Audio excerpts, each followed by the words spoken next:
Bwana Yesu asifiwe. Karibuni sana wapendwa wetu wote katika kipindi kingine tena cha Bible Study.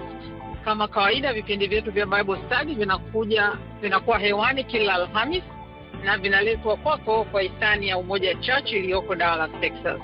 Vipindi vyetu vya Bible Study vinakuwa hewani kuanzia saa 1 mpaka saa 2 usiku, na Alhamisi ya mwisho wa mwezi siku kama hii ya leo tunakuwa na kipindi maalum cha dakika 90 cha maswali na majibu. Leo ikiwa ni kipindi cha kwanza kabisa cha mwaka 2026.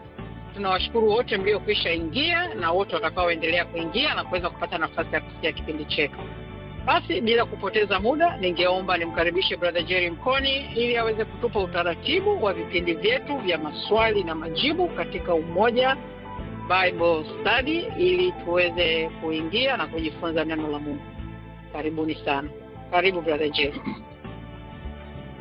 Amen, amen, amen. Asante sana dada Priska Mungae Mshana akizungumza mubashara kabisa kutoka hapa makao makuu ya huduma zetu za Umoja Dallas, Texas. Nikukaribisha ambao umeweza kuingia kwa wakati. Ikisomeka kuwa ni tarehe 29 ya mwezi wa kwanza 2026, kwingine tarehe 30 tayari kwa mwaka huu 2026. Inaweza ikakushtua labda nikikutangazia kwamba leo ni wiki ya 5 tayari mwaka huu wa 2026. Unajisikia gani kwamba inakwenda mbio kabisa? Kwa hiyo ni wiki ya 5 ya mwaka huu wa 2026 na inakuwa ni siku ya 29 ya mwaka, tukikukaribisha kipindi chetu cha kwanza kabisa cha maswali na majibu kwa lugha ya Kiswahili, maswali yote ya Kikristo katika kipindi chetu hiki cha Bible Study kinachojia kwa hisani ya makanisa ya Umoja makao makuu Dallas, Texas, kanisa lipo ulipo kimtandao. Na kupa nafasi basi kuwa basi karibisha mwingine na wengine ukiwa taarifu kwamba Bible Study yako ya Umoja Church iko hewani, na specific kabisa kile kipindi mnachokipenda zaidi cha maswali na majibu papo kwa hapo kwa dakika 90. Wakati unafanya hivyo, naomba chukua nafasi basi kumkaribisha kwa mara ya kwanza siku leo mchungaji kiongozi wa makanisa yote haya ya Umoja, Reverend Dr. Absalom Nasua, atakuwa na jukumu zuri kubwa kabisa la kutufungulia kipindi kwa sala, and then tuingia katika kipindi chetu cha maswali na majibu. Reverend Dr. Nasua, karibu sana. Amen. Asante sana. Tuombe. Baba na Mungu wa utukufu, katika jina la Yesu, hii ni ile siku ambayo Baba umetuandalia ya kujengana kila mmoja na mwenzake kwa kuuliza maswali na kujibiwa. Sasa Baba, tunapokwenda kuanza kipindi chetu hiki cha dakika 90, tunakwenda kumwomba Roho yako Mtakatifu atuongoze, atushike, ili maswali, majibu, machangizo na yote atakayokwenda kufanyika hapa yapate kutujenga na kutupa kupiga hatua moja mbele. Katika jina la Yesu Kristo Bwana wetu tunaomba na kushukuru. Amen. Amen. Amen. Amen. Amen. Asante sana mchungaji kiongozi wa huduma zetu za Umoja, Reverend Dr. Absalom Nasua, kwa kutufungulia kipindi chetu kwa sala ya jioni.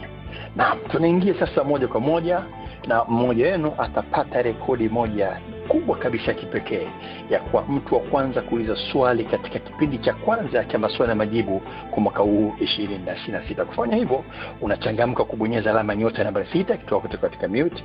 Jina la kwanza hapa ulipo, utakuwa hewani kwa dakika 3. Tulisikie swali lako. Karibu. Bwana Yesu asifiwe. Amen, amen, amen. Nimefurahi kwamba mmechangamka hapo. Sikio langu limemsikia mchungaji Mangesho kwanza, and then likamsikia dada Wika. Tazama mchungaji Mangesho. Amen, amen, amen. Amen. Bwana Yesu asifiwe. Amen, amen. Nashukuru sana kaka Jerry. Mungu awabariki, Mungu awabariki wote na watu zima la Bible Study. Na kama ambavyo tayari umesikia moto umewaka, wala sitakwenda kwenye mambo mengi, nitakwenda moja kwa moja kwenye swali langu. Swali langu linauliza hivi kaka Jerry, ni kwamba unakuta watu wote wanasemeka kwamba Mungu anafahamu vitu vyote. Mungu anajua hata mambo ambayo yako mbele, anajua tutawaza nini kabla ya kuwaza na mambo kama hayo. Sasa kuna mstari kwenye Biblia ambao kidogo unanitatanisha na hiyo point. Kwa hiyo nilikuwa nataka niweze kupata mawaidha ya watu wengine, maoni ambayo tukajifunza. Si kama kuna mtu anaweza akatuangalizia kitabu cha Mwanzo ule mlango wa 22, mstari wa taka kupata habari nzima na mstari wa 9 mpaka mstari wa 14, lakini kwa kuokoa muda focus yetu itakuwa ni mstari wa 12, pale ambapo Abraham alimpeleka mtoto wake Isaac kwenda kumtoa kama sadaka mbele za Mungu, na pale alipokuwa anataka tu kumuua au kumtoa kama kafara sadaka, Mungu akaingilia kati. Kwa hiyo kama mtu anataka kanisomea ule mstari wa 12, Mwanzo 22 mstari wa 12, kama hakuna mtu, mimi ninao tayari wa mstari. Amen. Swali litabembelezwa na Mwanzo 22:12. Nitasoma kama ilivyoandikwa. Akasema, usimnyoshe kijana wako mkono wala usimtendee neno, kwa maana sasa ninajua ya kuwa ni mcha Mungu, iwapo hukunizuia mwanao wa pekee. Amen. Kwa sababu ni kwamba kama Mungu alikuwa anajua, kwa nini hapa amesema kwamba kwa maana sasa ninajua? Ina maana kwamba hakuwa anajua kabla ya hapo. Unaona? Na haraka labda mstari mwingine tukakajeri kwa kuongezea hapo, tutakuwa mstari wa mwisho, Yeremia ule mlango wa 7 mstari wa 31. Yeremia 7:31, alafu nitamaliza, alafu nitakaa kimya. Amen. Kuna mtu anataka kuchangamkia hiyo neema? Yeremia nimesikia 7:11. 31. 7:31. Basi sasa kuna lochangamka, ngoja niendelee kupambana na hilo. 7:31 kitabu cha Yeremia kinasomeka hivi. Nao wamepajenga mahali palipoinuka pa Tofeli. Taanza upya. Nao wamepajenga mahali palipoinuka pa Tofeli, palipo katika bonde la mwana wa Hinomu, ili kuwateketeza wana wao na binti zao motoni, jambo ambalo mimi sikuliagiza wala halikuniingia moyoni mwangu. Kwa hiyo point ya mwisho pale inasema kwamba wala hakuniingia moyoni mwangu, lakini labda tufocus zaidi kwenye ile mstari wa 12 Mwanzo 22. Kwa hiyo sasa hapo inakuwaje? Je, kuna wakati ambapo Mungu hajui mpaka tumefanya? Kwa swali langu ndio liko hapo. Amen. Sana. Na Yeremia ngapi tena msoma? Najua nimesoma lakini kwa chukua notes. Yeremia, kama unazungumza mtumishi usikike. Samahani, nilikuwa nimute. Yeremia 7:31. Amen. Basi nijaribisha kuparaphrase swali la mtumishi, nafikiri nitakuwa niko sawa, taniweka sawa. Tunasema kwamba kwa Mungu anafahamu vitu vyote. Kama hiyo ndivyo basi, kwa nini katika ile Mwanzo 24:12 ukisoma pale mwisho kuna sehemu inasema sasa najua? Kwa kusema hivyo inamaanisha kwamba alikuwa hajui kabla hapo, na akambatanisha supporting document tunasema Yeremia 7:31, ambayo ukisoma kanivyoisoma kuna sehemu hapo Mungu anaona kama vile ana acknowledge kwamba hili ni jambo ambalo mimi sikuliagiza wala halikuniingia moyoni mwangu. Huyu ni Mungu anazungumza hapo. Sasa inakuwaje tunasema kwamba Mungu anafahamu vitu vyote? Wengine tunaendelea kusema kwamba hata kabla hakijafanyika. Karibu, angalia simu yako, bonyeza alama nyota nambari 6. Tumeanza na swali nzuri kabisa mwaka huu. Nani yuko tayari kujaribisha hapo? Tumeshasikia mara nyingi sana Mungu anajua kabla hajatenda. Ni vitabu viwili hivi, ni Mungu mwenyewe anaonekana kama anastaajabu, ama ni Mungu mwenyewe anakubaliana kwamba sasa najua? Inamaanisha je, alikuwa ajui before? Angalia simu yako, alama nyota nambari 6, utakuwa hewani jina la kwanza. Tukupa dakika 3. Karibu tuendelee. Bwana Yesu asifiwe. Amen. Karibu, nafikiri ni dada Mese huyo, ndio? Amina. Asante Kajeri, asante mchungaji Mangesho kwa swali zuri. Nitajaribu kulijibu. Mungu mara nyingi huwa anapenda put himself in our shoes. What I'm saying that, kwa sababu hata ukiona mafundisho yake mengi amefundisha kwa mfano ili tuweze kuelewa. Yaani vitu vingi amefundisha katika maisha tulionayo. Tunakumbuka hata alipokuwa baada ya kuhubiri watu 5,000 aliuliza kwamba hawa watu wana njaa. Petro alienda akamwambia watu wana njaa, inabidi waende vijijini, waende wakatafute chakula, whatever alimwambia kitu kama hicho. Kwa hiyo Mungu akamjaribu. Maneno ya Mungu yanasema kwamba akamjaribu kumwambia kwamba akasema kuna mtoto hapa na samaki 2 na mikate 5. Akasema ileteni hiyo. Akasema hii haitawezesha kuwashibisha wao watu wote. Nataka tu kutoa mfano. Lakini Mungu aliweza kutenda. Kwa hiyo sometimes mimi ninachotaka Mungu anakuwa na kipima, kwa sababu baada hapo alisema Mungu alimpima Petro imani. Kwa hiyo Mungu sometimes anakuwa anafanya vitu kama anakipima kutaka kutuona sisi tunasimama, yaani kwamba tunamwamini Mungu kiasi gani. Tuna uhakika kama yeye atafanya, kama alivyompeleka Isaka akampeleka Ibrahim ili akamtoe mwanae, ni kwamba alikuwa anampima. Ukiangalia yote ni kupima imani. Na baada ya kuona kwamba imani yake imekamilika, aliweza kutoa mwanakondoo. Kwa sometimes Mungu anaweza kusema kwamba katika lugha sasa anasema anajifanya kama hajui au aone sisi tutareact vipi. Lakini siku zote jibu anao. Siku zote mwisho wake Mungu anao. Anaweza aongee au aseme au atoe mfano kama anajionyesha kwamba hajui, lakini siku zote anajibu la lale ambalo anakuwa anatuambia au anatufundisha. Amen. Amen. Sana kwa kutuanzia vizuri hivyo. Nitakupa muda upekue Biblia yako, nitakupa nafasi ya kurudi ikiwezekana. Kuna kitu kimoja nataka nikurudishe hapo, lakini nitaomba kama unao mstari. Ule mfano wa mkate alikuwa ni Yesu kama nakumbuka vizuri katika yale maandiko. Yes, tunaweza kuwa discussion yenyewe kusema kwamba Yesu si Mungu, lakini alikuwa ni Yesu. Mmoja swali hapa ameweza kumkoti Mungu mwenyewe akizungumza, hakuwa anazungumza kupitia mtu mwingine. Na Mungu huyo ndio anasema sasa najua. Kwa hiyo twende katika hicho. Nataka tujibane katika hicho, lakini kwa sababu mmoja swali amekuja na mistari ya kusupport, tuweze kuja nayo. Kwenye Petro nitasikiza vile kama ni Petro, kama alikuwa ni Mungu anazungumza utaniambia kama una mstari wa kusupport hapo. Kwa hiyo nitakupa nafasi ujiandae katika hicho, taendelea na mdahalo. Karibu mtu mwingine. Kama umeingia kuchelewa, swali letu la kwanza nasema tunasema kwamba Mungu anafahamu vitu vyote. Mmoja swali alikuwa na mistari 2, mmoja hapo ukiwa anasema kabisa kwamba Mungu mwenyewe anazungumza, anasema sasa najua. Sasa kama akisema hivyo inamaanisha kwamba alikuwa hajui. Na katika kitabu cha Yeremia 7:31 utaona jinsi gani ambata Mungu mwenyewe anafanya acknowledgement nyingine tofauti. Anasema jambo ambalo mimi sikuliagiza. This means kwamba hakujua kama litafanyika wala halikuniingia moyoni. This means kwamba atakubaya nacho, lakini kimefanyika. Sasa kimefanyikaje kama alikuwa juu? Karibu tuendelee.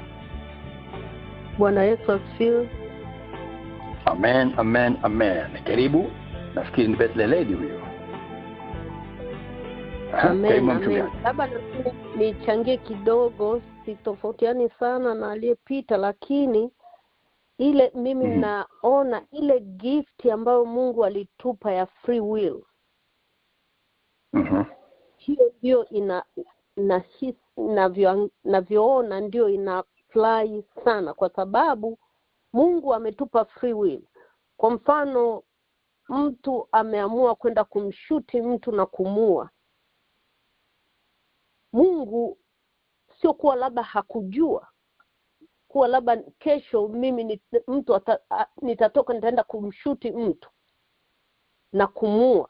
Lakini Mungu kitu ambacho hawezi kucontrol kwa mwanadamu ni free will ambaye alishampa mwanadamu. Alishampa na ni kama gifti alishampa mwanadamu, na hawezi kuicontrol. Ila Mungu anaweza akajua. Lakini kwenye issue hii ya mtumishi aliyozungumza ya kumtoa Isaac, amefika pale mwisho akasema sasa najua.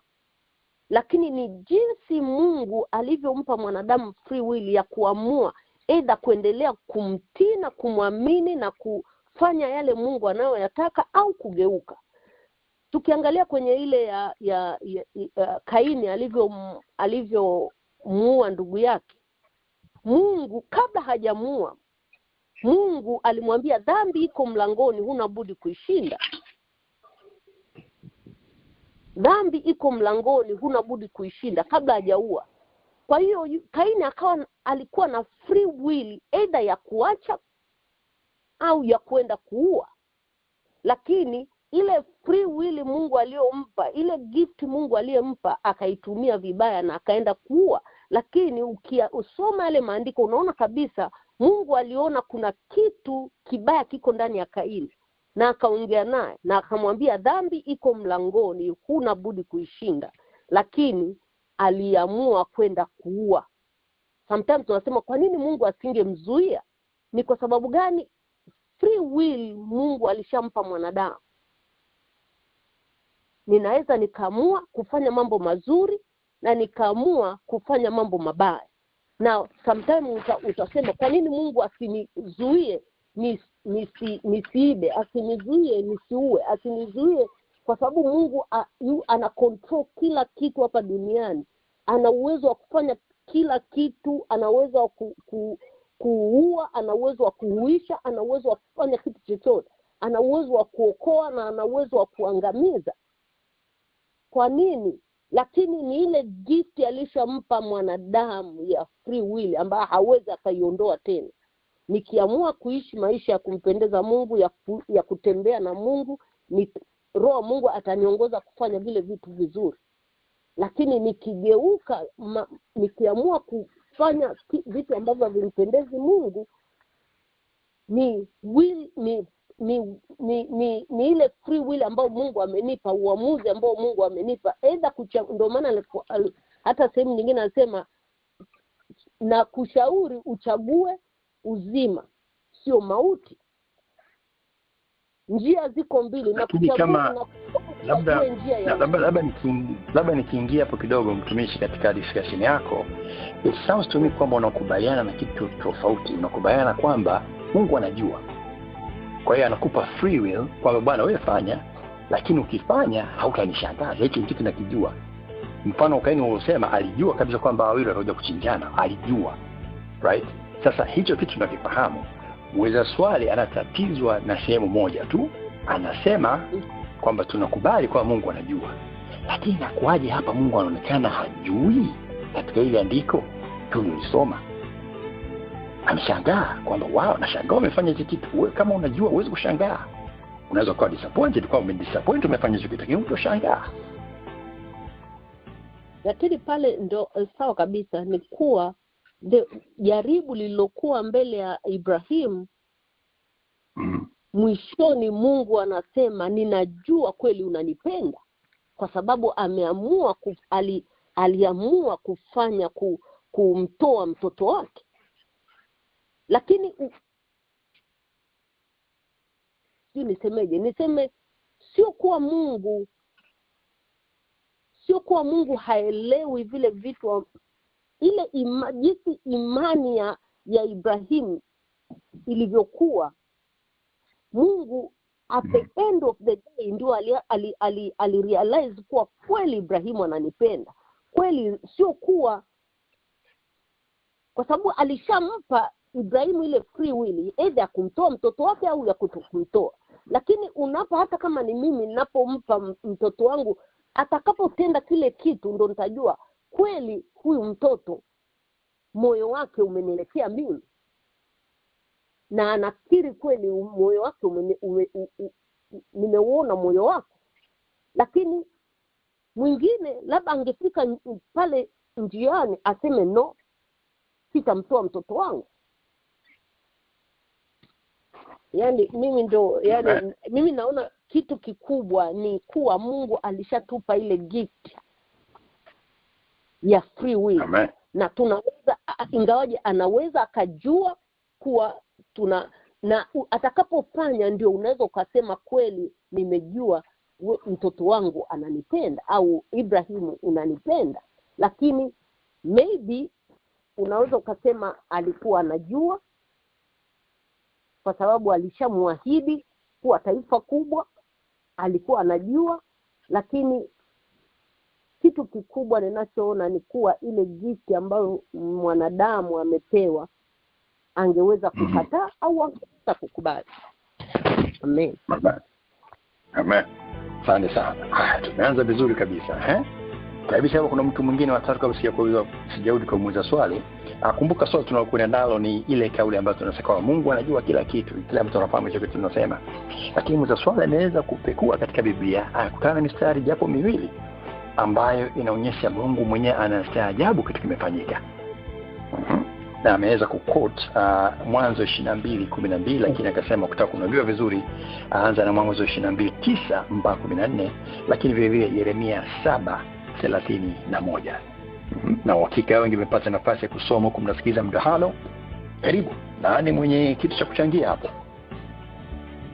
Inakuwaje hapa tumesoma Mungu mwenyewe na sio mtumishi mwingine, bali Mungu mwenyewe anasema umenishangaza. Sasa najua. Tukisema sasa najua na mesha alikuwa hivi. Amen, amen, amen. Amen, amen, amen. Nitaanza na dada Josephine and then nitakuja kwa Mamaro. Ya Josephine, karibu. Asante. Mimi nashukuru kwa swali. Mimi kwa kujibu tu kwa kifupi, pale Mungu aliposema sasa najua, ni kama vile ameapprove, amethibitisha ile imani kwamba alikuwa anajua. Sio kama alikuwa alipoondoka mama mchungaji hapo kuongea kwamba ni hapo Mungu alisema sasa najua, alikuwa anathibitisha. Hata ni sasa na huko katika jaribu. Unajua binadamu unaweza kuwa katika jaribu kubwa kwamba nifanye nisifanye. Mbona mtu anashawishiwa kufanya dhambi fulani? Nifanye nisifanye. Nisichukue ushauri niingie katika hizo dhambi nisifanye. Sasa Mungu waga anakaga pembeni kuangalia huyu kweli atakumbuka maneno yangu asifanye au afanye. Pale ambapo unaamua kufanya kwa kumtii Mungu, pale Mungu alisema sasa wewe ni mwanangu, ameamua kusikia sauti yako. Lakini pale unapoingia kwa shetani, Mungu anabaki basi tena umeshaingia. Yaani yeye anajua lakini anakuachia kama alivyosema mama mchungaji. Sasa Ibrahim pale alikuwa ndiko katika kipindi Mungu anamwangalia amekaa kwa pembeni. Kama the same na Yesu alipokuwa anajaribiwa kwamba amekaa pembeni anamwangalia mpaka alipomaliza pale anasema malaika wakaja wakamshangilia. Lakini sio kama kuna kauli yote. Sasa kwa hapa Ibrahim Mungu alikuwa anakaa pembeni.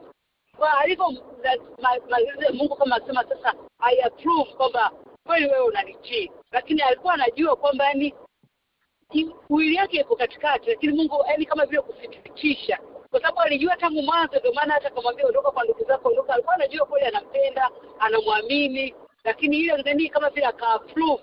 Ndio maana hata imani ya Ibrahimu imekuja pale kwa mtoto wake, kwa sababu kusema Ibrahimu imani nyingine huko kwamba aliko mesa hapo akazaa na kijakazi na nini, lakini imani kubwa sana ni pale ambapo akuzuia mtoto wake. Ndio inasisitiza sana, ile ndio ilikuwa imani kubwa, ndio Mungu akaweka ule muhuri sasa approve it.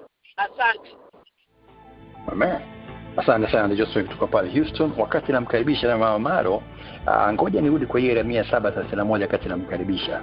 Naona wengi waliojibu wamekwepa hii na nairudia kuisoma hapa ili nione kama tunaweza tukafika pale.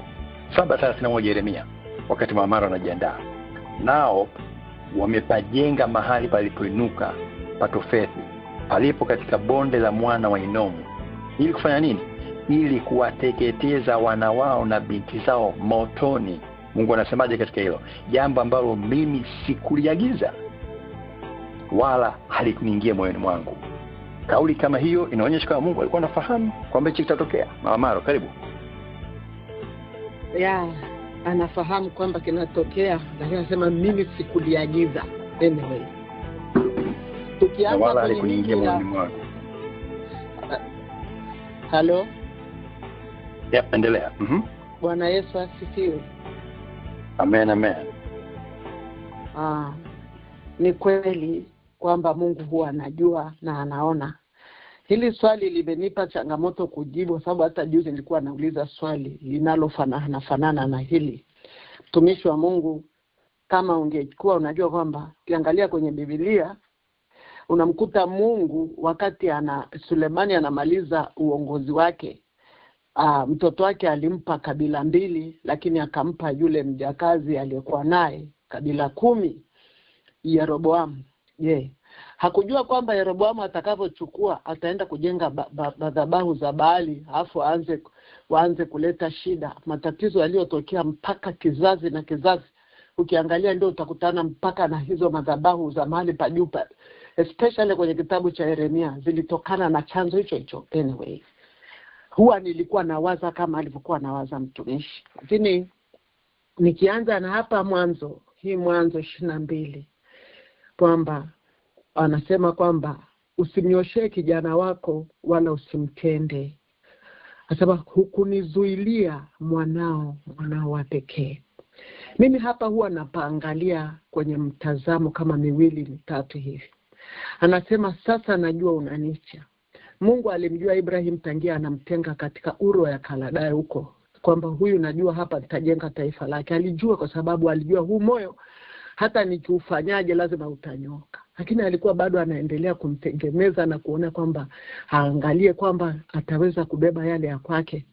Mtoto aliyekuwa naye ni wa pekee. Angeukamata ule moyo wa Ibrahim, kuna vitu ambavyo Ibrahim asingemsikia Mungu. Kuna vitu ambavyo Ibrahim asingeweza kuinstall vya Mungu. Ina maana moyo ungeambatana na Esau kwa sababu ni mtoto wa pekee. Mungu alichokuwa anaangalia ni kujaribu kumtoa, kuangalia je, anampenda Mungu kuliko hicho alichompa? Anampenda Mungu kuliko hiyo mali aliyompa? Anampenda Mungu kuliko kile alichokipata kwake?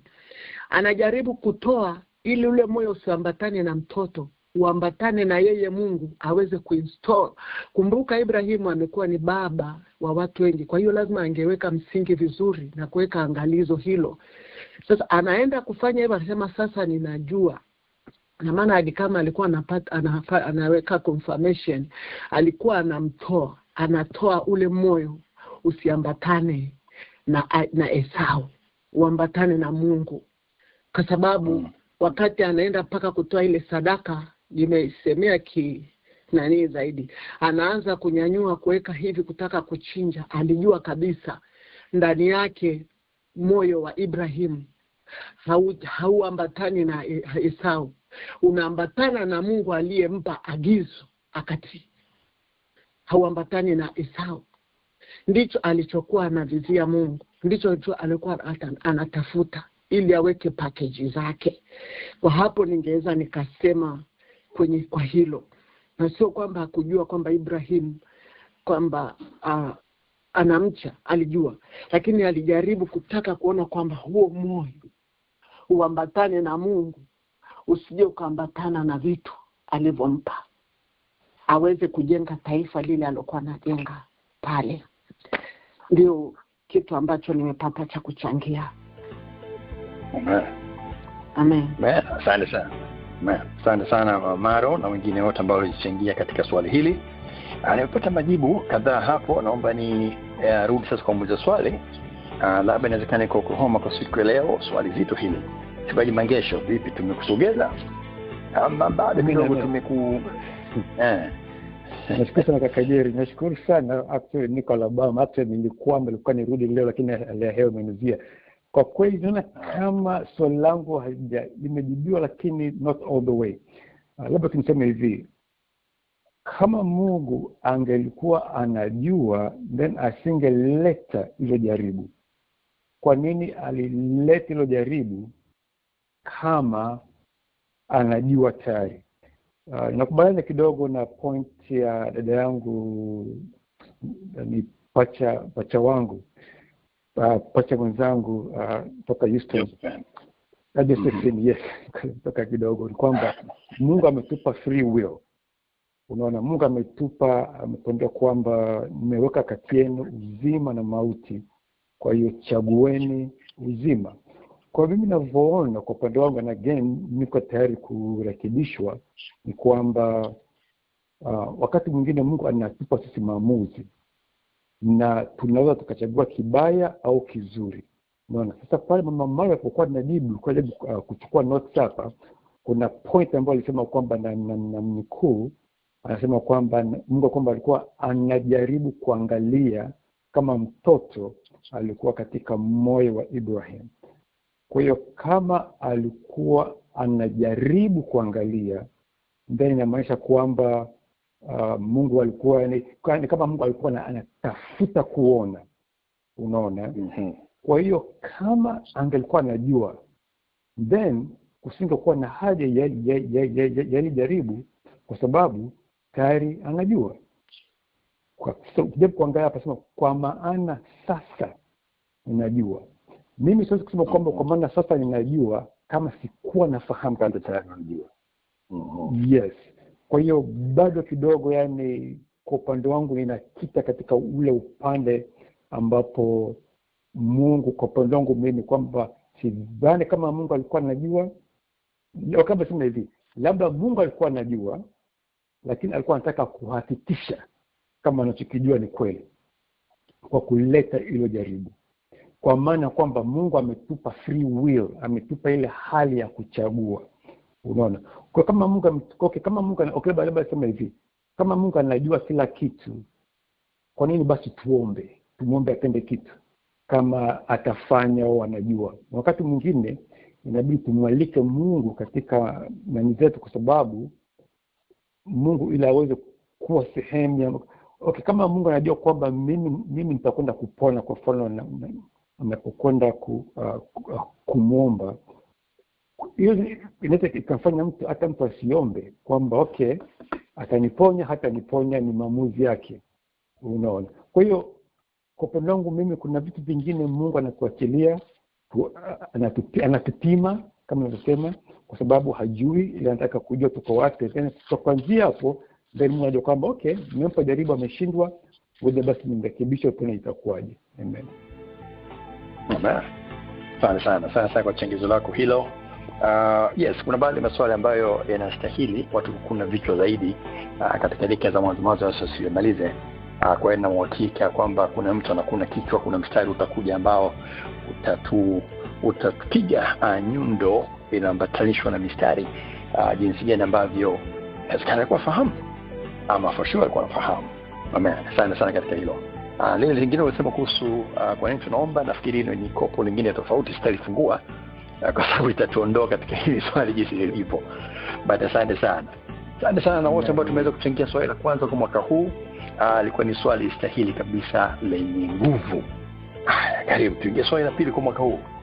Simu yako wala manyota nambari 6. Olivia kwa awali alikuweko tayari, si kama iko tayari tena. Olivia. Nipo. Amen. Karibu. Ulikuwa na swali? Yes, nilikuwa na maswali mawili.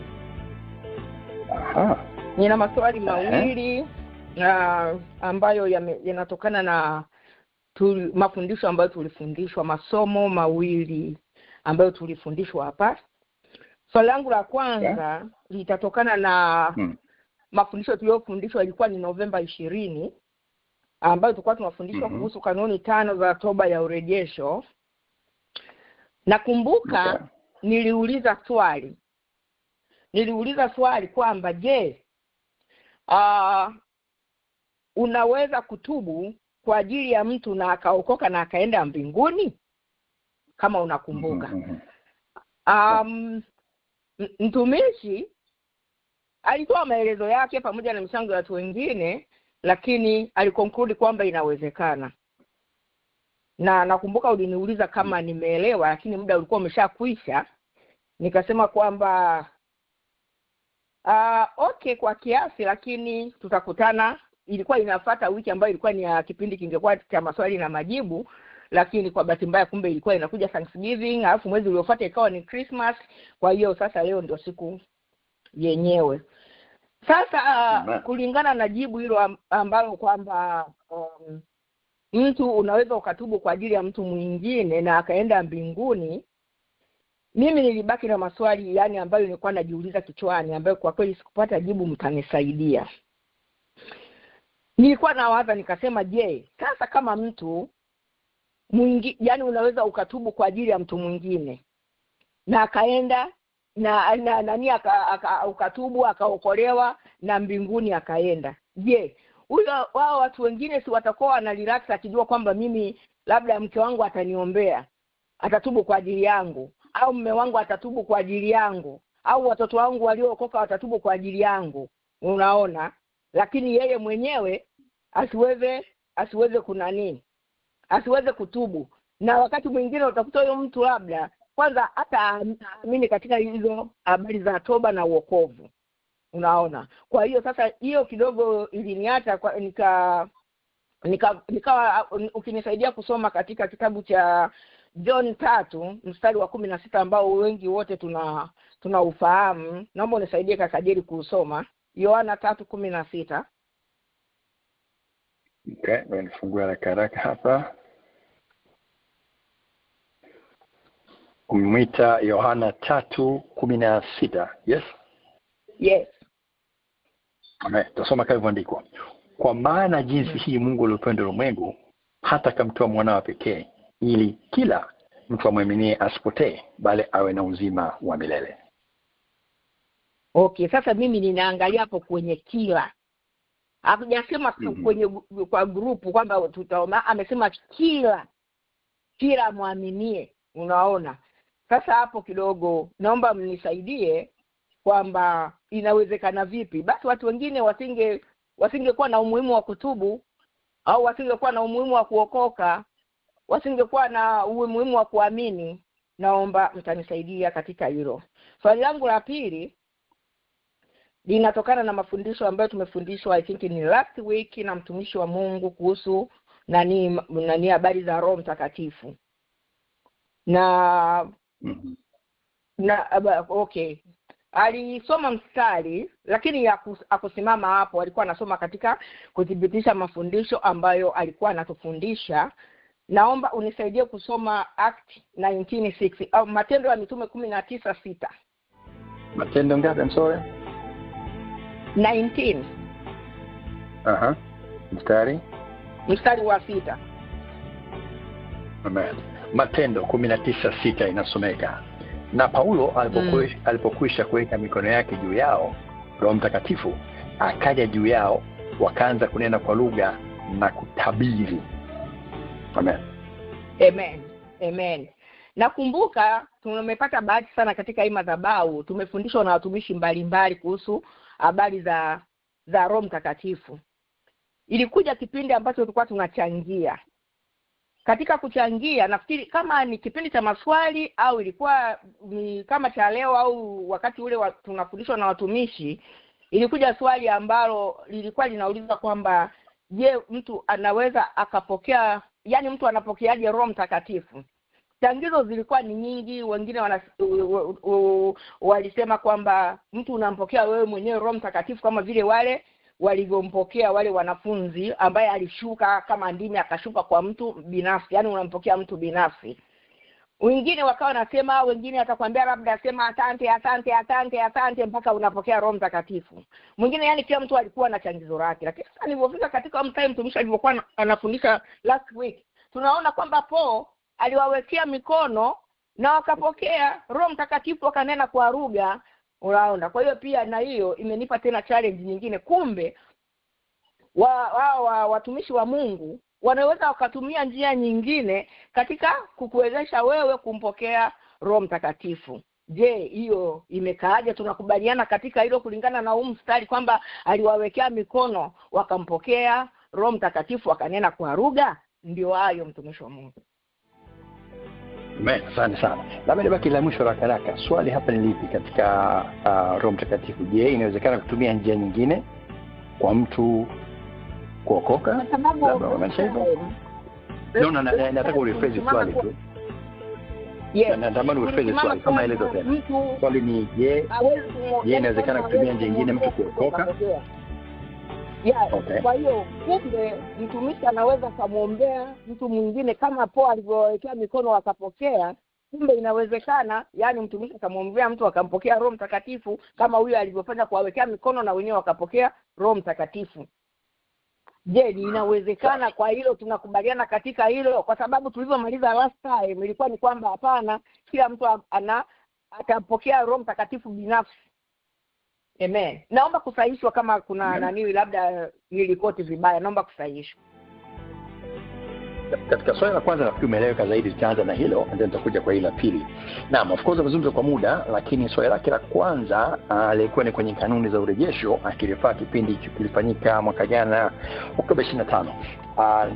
Kwa note inaweza kukumbushia kama kuna mtu atakumbusha hizo kanuni za urejesho, lakini swali lake linasema hivi: je, inawezekana kwa mtu mwingine kutubu kwa ajili ya mtu mwingine na yule kwenye mabano aliyesaidiwa kutubu akasamehewa na kuingia katika ufalme wa mbinguni? Kwa hivyo swali lake lipo hapo. Je, inawezekana fulani katika familia yako ama fulani rafiki yako mume mke haamini wala hataki.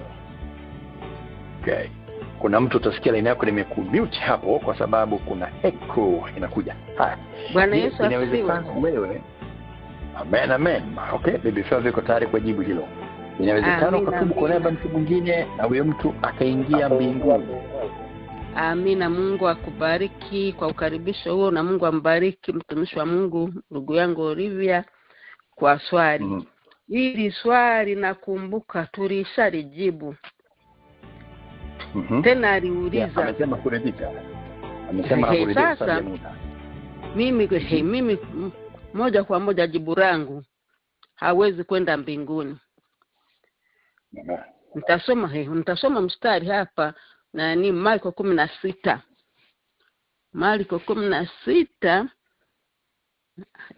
inasema na kama una haraka mimi macha Marko 10 unaweza ukasoma Marko 16 kwa mstari wa 16.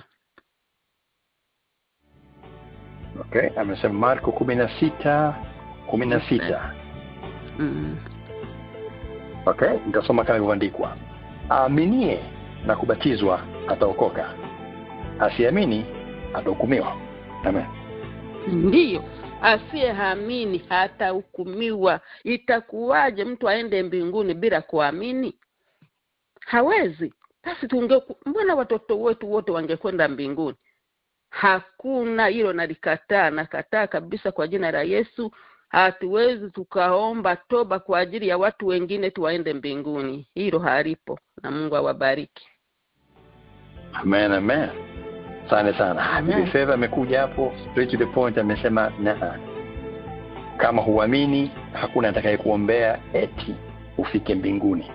Kuna mtu mwenye mtazamo tofauti. Hata katika Warumi inasema, Warumi 10, ukikiri kwa kinywa chako na kuamini kuwa Bwana na Mwokozi wako unaokoka. Itakuwaje wewe usiwe mbingu anaichezea? Bwana Yesu asifiwe. Amen. Sasa tunatafuta yule ambaye anasema kwamba actually yes you can, to save muda. Yupo ambaye anasema kwamba unaweza kumwambia mtu na kafika mbinguni hata kama yeye mwenyewe hajakiri. Rudia swali kaka Jerry. Rudia swali. Swali nasema hivi. Je, unaamini kwamba unaweza kumwambia mtu ambaye hajaamini na yeye akaingia mbinguni bila yeye kukiri wala kuamini? Bwana Yesu asifiwe. Bwana Yesu asifiwe. Amen. Nimeanza kumsikia kwanza dada yangu Josephine, then nikamsikia mama Maro. Dada Josephine karibu. Natamani wale ambao watasema kwamba yes anaweza kaingia na hii ni sababu. Karibu. Mimi hapo naweza najibu swali au naongezea swali hapo.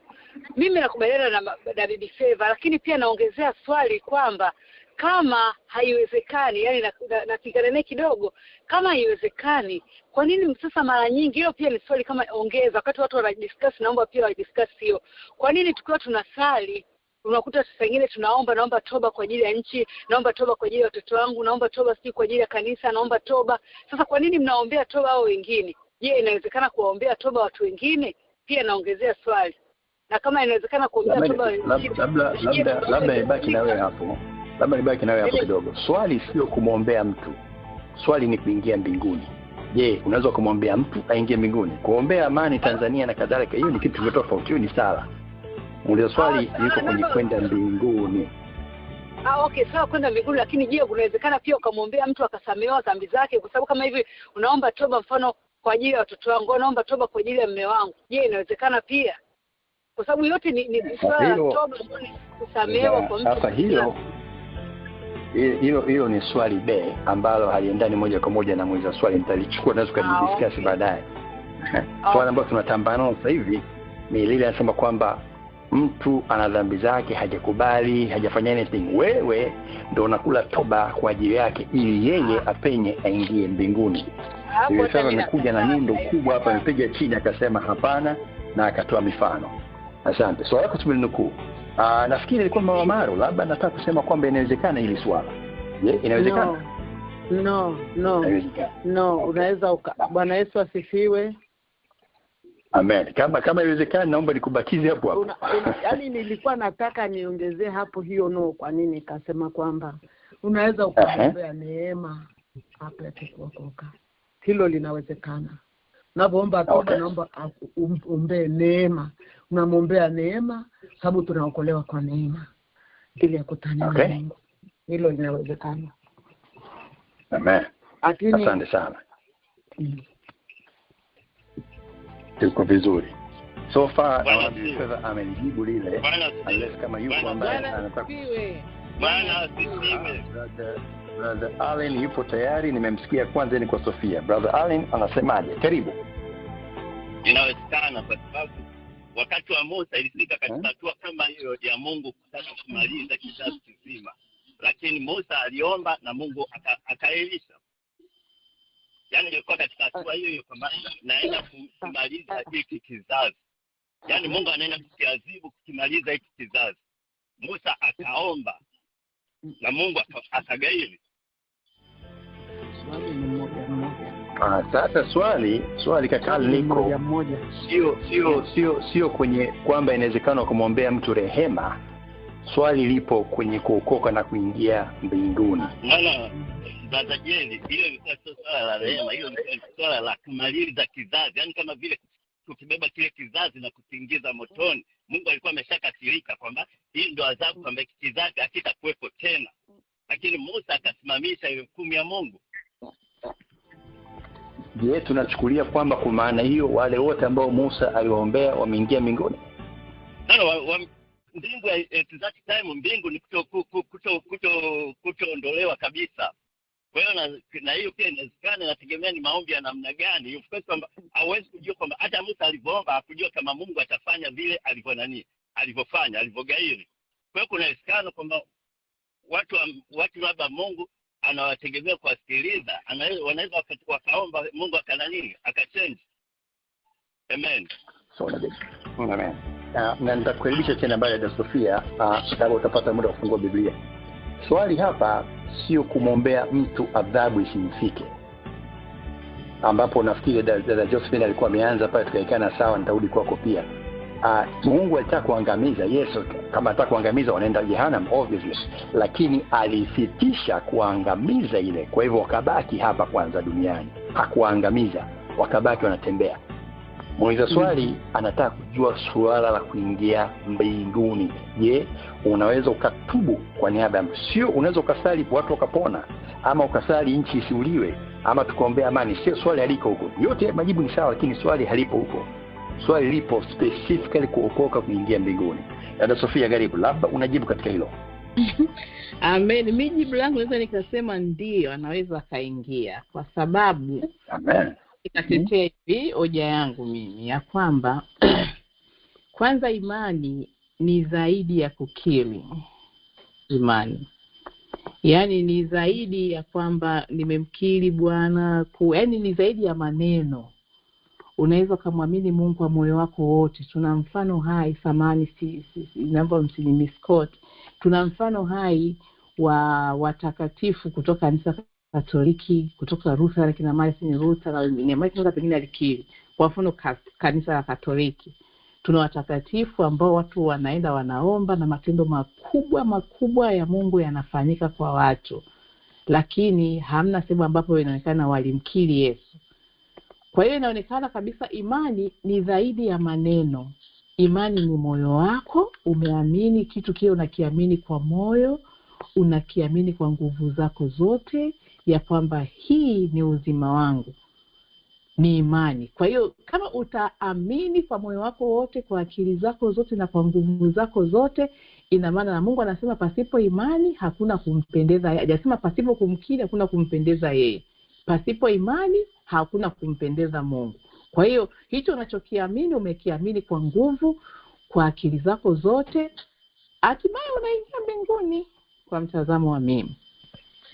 Amen. Nafikiri upo sawa kabisa, ila kitu kimoja. Je, imani yako wewe, kutubu kwako wewe kutamsaidia jirani yako na mpenda ingie mbinguni ambaye yeye mwenye hajatubu? Ndio swali lipo hapo. Swali lipo kwamba nikasikia swali wako umesema kwamba ulianza kusema kwamba unakubaliana, kwa hiyo nikasikiza kwa makini zaidi. Mweza swali anafahamu kwamba unakuingia mbinguni kuokoka ni wewe mwenyewe kukiri. Hiyo ina question. Hamna mtu ambaye anafikiria kwenye line hapa otherwise. Lakini aliuliza swali siku ile akasema kwamba je, Sofia anaweza kumwambia jirani yake ambaye yeye jirani yuko pale haamini chochote, lakini eti Sofia akatubu dhambi za jirani na jirani akaingia mbinguni kwa sababu Sofia ametubu. Hapo ndo swali hili. Naweza nikasema ndio tena. Kwa sababu kwa nini tunawaombea watu? Unakuta mtu anasema mume wangu ni mlevi, mke wangu hamjui Mungu, anaomba na hatimaye anapokea wokovu na anamkiri Yesu. Kwa sababu katika maombi nani anapokea wokovu? Huyo ambaye hapo huyo ambaye amini. So unamwombea mumeo ambaye ni mlevi. Yes. And then at some point mume akakiri akapata wokovu, si ndio? Sasa mmoja swali aseme hivyo. Mmoja swali anasema huyo mume hajakiri. Kakajeli ngoja tulia. Ninamwombea mume wangu ambaye ni mlevi au ni muongo au ni mzinzi. Na hatimaye ile roho inachomoka ndani yake. Na yeye kwa moyo wake anaamini kabisa ameacha ulevi kabisa, ameamini kwa moyo, kwa akili zake zote, na anatamka sirudii tena ulevi na sitaki tena. Haoni sasa hapo ngoja. Najibisha kwa kuwa muda. Umesema kwamba baada ya kuombewa akakubali akawa na hiyo imani. Hilo tunalifahamu. Muuliza swali hayupo huko. Nataka tukumbuke kitu kimoja. Muuliza swali anasema kwamba mimi siamini. And then wewe Sofia uniombee mimi ambaye siamini na mimi nikaokoka. Nikaokoka kwamba sio nimekiri. No, nimeingia mbinguni. Yaani wewe unaomba mimi mlevi huko. Na ndiye mpaka siku mwisho nakufa na ulevi wangu. And then nimeingia mbinguni. Is that what you're saying? Hapa nimesema kwamba ninapoomba na muombea aache ulevi, anaacha ulevi na miongoni mwake yeye anajua kabisa ameacha kwa akili zake zote, hicho tunakijua. Na hajakiri, ndio ataingia kwa sababu tayari ameamini kwamba ulevi ameacha, yuko safi, anaishi maisha kumpendeza Mungu, maisha ya kumfurahisha Mungu kama anavyotaka. Mimi ninahakika kabisa ataingia mbinguni. Cornelio mbona aliingia mbinguni? Sadaka zake na dua zake zilimpendeza Mungu, akaingia mbinguni. Asante. Amen. Najaribisha kumwalika yule ambaye anasema kwamba ninajua kwamba ataingia hata kama yeye hajakiri. Yupo anayetaka kusema hivyo? Wote tunafahamu kwamba lazima ukiri. Yesu utaombewa at some point utapona, utakiri. Hilo sio question lilipo. Question ilipo kwamba mimi sitaki, siamini. Unaniombea tu, mimi sitaki, siamini. Then nakufa sijakiri. Unataka kusema kwamba sala zako zitanifikisha, kwamba nitakuwa nimeokoka, nitaingia mbinguni. Hilo ndio swali lilipo. Najaribisha kuzamia swali. Haya, yupo ambaye anasema hivyo? Bwana asifiwe. Bwana Yesu asifiwe. Amen. Mama Maro nilimsikia mwanzo brother, ninakuja kwako. Naona alikuwa anakuna kichwa kidogo. Natamani kusikia hivyo. Nimekuna kichwa kidogo. Kuna kapengele fulani katamka Sofia hapa. Akasema Cornelio aliingia mbinguni, fine, lakini Cornelio pamoja na sadaka zake na kuwa mwaminifu katika sala, Mungu alimtuma Petro aende, akaweza kupata mguso, akaokoka. Akamwambia kuna jambo ambalo bado alikuwa hajatimiliza. Amen. Tuendelee. Amen. Na ndipo nitakusahihisha hapo. Amen. Brother Alex, sana mama katika hili. Yep. Nitajaribisha kurudi kwenye swali. Mwanzo swali anataka kusema kwamba sijakiri mpaka siku ya mwisho. Kukiri kwako wewe kutaniingiza mimi ndani? Yes, ndio hapo mimi naposimama. Kwa sababu maombi, kwanza tuelewe kabisa kwamba kuingia mbinguni na kuingia motoni ni sehemu ya adhabu, kama adhabu. Yaani mtu anapoingia motoni anaadhibiwa kwa kile alichokifanya duniani. Na hapa tuna mifano mingi ya watu wengi ambao hawakuonyesha kwamba wamekiri dhambi zao au kuchange njia zao. Ila kuna watu wa Mungu walisimama wakafanya toba, Mungu akawasikiliza wale. Yaani akujali na yule mtu yukoje, akawasikiliza wale. Yaani akamsikiliza Musa. Taifa la Israeli lote limefanya mambo ya ovyo, lakini Mungu wala hawajasema kwamba tunakiri, tunabadilika. Musa peke yake amesimama kuomba, Mungu anamsikiliza Musa, anasikiliza kilio cha Musa. Yaani kwamba watu wote wale wameondolewa, amewekwa Musa tu, yani Musa, Mungu kwamba anamjibu Musa au anamkatalia Musa. Hayupo pale nani, hayupo Alan, hayupo Joshua, hayupo nani, kwamba ni Mungu na Musa, kwamba Mungu, mimi nataka kufanya hiki, Musa anamwambia usifanye hiki. Mimi nataka kufanya hiki, Musa anamwambia usifanye hivyo. Kwa hiyo Mungu hakuwa anaziangalia, hakuwa anaangalia wale watu, alikuwa yeye na Musa, face kwa face yeye na Musa. Mungu anasema kwamba ninamsikiliza Musa. Kwa hiyo kwa nafasi kama hiyo, kuna uwezekano kwamba Mungu wakati wao naomba Mungu amwangalie mtoto wa Mama Marwa, yeye anamwangalia Mama Marwa anakauka, yeye aangalie mtoto wa Mama Marwa, yeye anamwangalia Mama Marwa. Kila anapolia kwamba yeye Mungu kwamba Mungu face to face na Mama Marwa, mtoto wake hayupo. Kwa hiyo Mungu anaangalia kwamba ninamnyima Mama Marwa, ninampa Mama Marwa, kwamba mazungumzo ni between wao wawili. Kwa hiyo kwamba hapa swala yule mwingine kuwepo au kutokuwepo halina maana yote, kwa sababu mifano mingi ipo. Lakini kama tunataka kuchukulia Kornelio kufanya nini, swala la yule mwizi msalabani lingeulizwa kabla ya Yesu kufanya vile, kumwambia leo itakuwa paradiso. Sasa anaambia kwa kichwa kiskani, umepewa muda wote unasubiri kwenda msalabani, kusema hiki unaingia mbinguni. Au Kornelio muda wote umehubiriwa, wewe unaendelea tu kazi yako kutoa sadaka, uamini, haviwezekani. Lakini that day kilifanyika vile kwa Kornelio. Kwa hiyo kwamba Mungu anaweza kufanya chochote, kwamba soma na kwamba Joshua akiomba kwamba sala zake zitasikilizwa, ila kuna uwezekano kwamba sala hizo akiomba Brother Jerry akadhani Mungu akamwangalia Brother Jerry akaona kwamba sina haja kuangalia mke wake, sina haja kuangalia mimi na Brother Jerry, kwamba mimi na watu nawapeleka motoni. Brother Jerry anasema kwamba kama unampeleka mke wangu motoni na mimi naenda motoni, Mungu anafikiria kwamba nimpeleke Brother Jerry motoni kwa sababu ya mke wake. Nasema basi wote wawili na mke wake waje upande huu. Ndio anataka kusema kwamba ile ni adhabu kama adhabu nyingine, na maombi kama maombi mengine. Inawezekana Mungu akafanya. Si garantia au siwaambii watu kwamba watende dhambi wategemee ndugu zao watawaombea, ila kwamba kwa Mungu anavyofanya ni vigumu kujua atagairi au atagairi au ataendelea nini va watu. Bwana Yesu asifiwe. Amen. Subiri kidogo, nitawajia wote na nitawakaribisha. Sawa. Nataka kuweka kitu kimoja ndio tuendelee. Na hakika mchungaji Magesho atakupa nafasi. Agano Jipya tunafahamu, tunakubaliana kwamba limekuja kuoffset lile agano la kale. Kwa hivyo andiko ambalo tunaweza kulipata katika Agano Jipya should be, unless kama kuna mtu anawazo tofauti, ndipo tunapokuwa tuangalie. Kwa hiyo ukienda katika Marko 16:16 alosoma mtumishi wa Mungu Mama Bibi Feva, ni mstari mfupi kabisa ambao anasema aminie na ubatizo ataokoka, asiamini atahukumiwa. Huyu mtu hajaamini. Je, kuna andiko tofauti? Nimefuatia vizuri mifano kwa brother ya Musa kipindi kile Mungu anazungumza, lakini tuko hapo. Nitakukaribisha hapa na kesho kwa dakika 1:30 then mama mchungaji. Karibu. Asante sana. Mimi nakubaliana kabisa na wewe kaka Jerry katika hiyo point. Kumbuka, inapokuja enzi za Musa alikuwa ni agano la kale. Musa ndio alikuwa ndio mediator. Na hatuwezi hata tukachukua mfano wa pale msalabani kwa sababu Yesu alikuwa bado hajafa. Sisi agano letu tunaangalia baada ya Yesu kufufuka, inapokuja in terms of kwenda mbinguni. Inapokuja kwa wokovu ni kwa individual. Mimi sasa nikamwombea mtu kwa niaba ya mtu ili aweze kwenda mbinguni.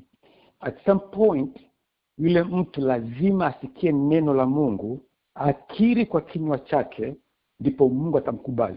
Eneo ambalo mimi naweza nikasimama on the gap kwa ajili ya mtu mwingine ni pale ambapo labda ninamwombea ulinzi wa Mungu juu yake, ninamwombea Mungu amlinde na magonjwa, ninaomba Mungu ambariki. Yes, I can be in the gap. Lakini napokuja katika swala la wokovu, la kwenda mbinguni, hilo is an individual matter. Ndio maana kama nasema kaka Jerry, namkiri Yesu moyoni. Ndio maana Yesu anasema kwamba mavuno ni mengi lakini watenda kazi ni wachache. Watenda kazi wana gani? Wakwenda kuhubiri habari za wokovu, wakwenda kuhubiri habari za watu kujua. Ingekuwa ndivyo hivyo, then hakuna haja basi ya kuwashuhudia watu. tungekuwa tu tumewaombea tu watu waingie mbinguni. Unaona? Kwa hiyo inakuja katika swala la wokovu peke yake is an individual matter. Mtu lazima mwenyewe akili moyoni. Siwezi nikamwombea mtu aende mbinguni. Yaani lazima uweze override will ya mtu. Ya mtu akiamua kwenda motoni, haijalishi utamwombea kiasi gani, hawezi kwenda. Lazima at some point wewe unaweza kufanya kumuomba Mungu, gusa moyo wake akujue. Mungu lainisha moyo wake akujue. Mungu tuma watu watakaokwenda kumwambia habari za Mungu. Yeye ndiye at the end of the day anapokea injili. Sisi sote hapa tumeokoka kwa sababu baada ya kusikia injili ukakiri kwa kinywa chako. Unaona? Kwa hiyo nitaka kuongezea hapo. Inapokuja kwa wokovu ni individual, lakini yes, inaweza nikasimama on the gap kwa mtu, nikasimama katikati yake na shetani, Mungu mlinde, ninavunja kazi za shetani juu yake. Lakini inapokuja katika wokovu, huwezi kumwombea mtu kwenda mbinguni. Ni lazima akiri kwa kinywa chake. Amen. Samani mwanangu Jerry. Samani bibi, nitabidi nikusikilize kidogo kwa sababu nimeomba mchungaji ananisubiri, nitaenda kwake kwanza. Nataka kukumbusha tu kwamba theluthi mbili ya kipindi chote imekatika, tunaenda vizuri kabisa. Kipindi cha kwanza kabisa cha mwaka huu cha maswali na majibu, maswali mpamba moto.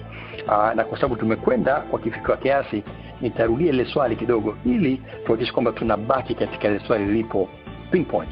Je, inawezekana mtu mwingine kutubu kwa ajili ama kwa niaba ya mtu mwingine, na huyo ambaye ametibiwa akasamehewa na kuingia kwenye ufalme wa mbinguni, right?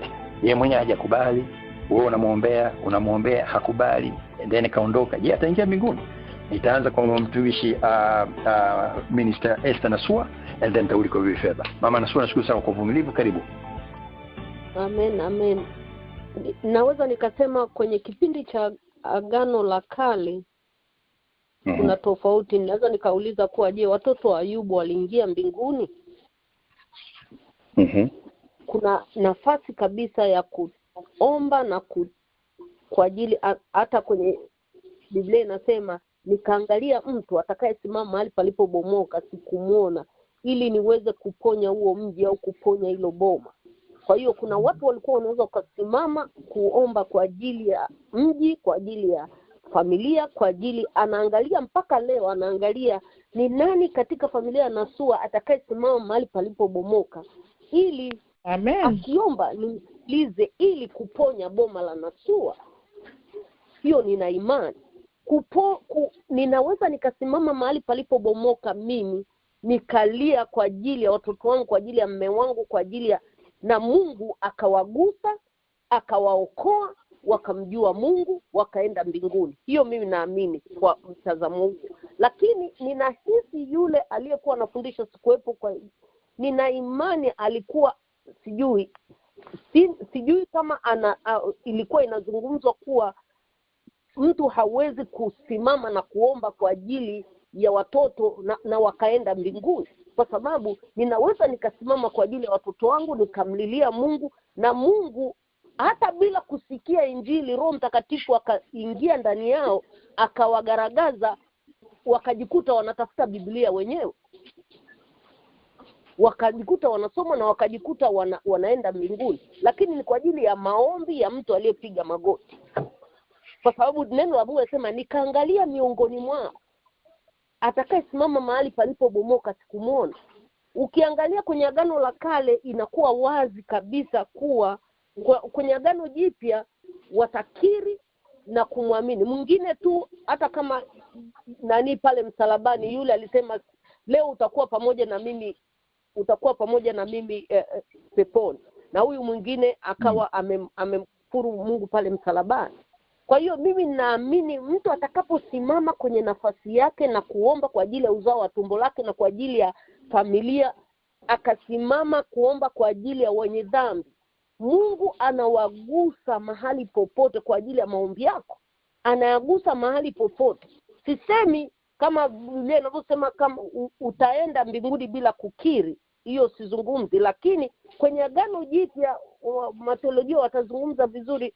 Watoto wa Ayubu alikuwa anaenda kila mara walipokuwa wanakutanika, anasema anatoa sadaka, anaomba kwa ajili yao. Yamkini wamemkosa Mungu, ili kama wamemkosa Mungu, ile sadaka yake na nini inawatakasa, na nina imani wameenda mbinguni. Kwa hiyo mimi nina imani kabisa mtu anaweza kasimama. Hatuwezi kusema huwezi ukasimama ukamuokoa mtu akaokoka kwa ajili ya maombi yako. Mungu anaweza maombi yako yanawaokoa. Ndio maana hata Josephine amesema, kwa nini tunaomba toba kwa ajili ya wengine? Kwa nini tunaomba kwa ajili ya wengine? Ni ili waweze kurudi, waingie katika njia ambayo Mungu amewakusudia kuwepo. Bwana Yesu asifiwe. Asante sana. Amen. Nitarudi tena kwa sababu kuna somo melipoze hapo. Nikanya tafakari kati na karibisha kumkaribisha Bibi Feva kwa sababu ya muda. Umequestion kama je ya Ayubu ambaye alikuwa mtumishi mzuri ndio amekwenda, do we believe kwamba watoto wake hawajaenda? Nafikiri ni swali tofauti kabisa na inastahili mdahalo mzuri, lakini namkaribisha Bibi Feva. Nafikiri alikuwa anataka kitu cha kuongeza hapo kwa dakika nyingine moja. Naomba nisomee hapo Warumi sura ya 10 anzia mstari wa 9 mpaka wa 10. Mimi sitaongea mengi. Warumi 10 anzia mstari wa 9 mpaka wa 10. Mpaka wa 10. Na mtasoma kama andikwa. Kwa sababu ukimkiri Yesu kwa kinywa chako ya kwamba hapo kuanzia mstari wa 9. Huo ni mstari wa 9. Labda ni wa nani? Anzia wa 8. Amen. Warumi 10 itaanza 8 mpaka 10. Lakini yanenaje? Lile neno li karibu nawe katika kinywa chako na katika moyo wako, yani ni ile neno la imani tulihubirilo. Kwa sababu ukimkiri Yesu kwa kinywa chako kuwa ni Bwana na kuamini kwa moyoni mwako ya kuwa ni Mungu alimfufua katika wafu, utaokoka. Kwa maana kwa moyo mtu huamini hata kupata haki, na kwa kinywa hukiri hata kupata wokovu. Amen. Amen. Jamani, Mungu atusaidie sana. Sio kama wote tumeokoka.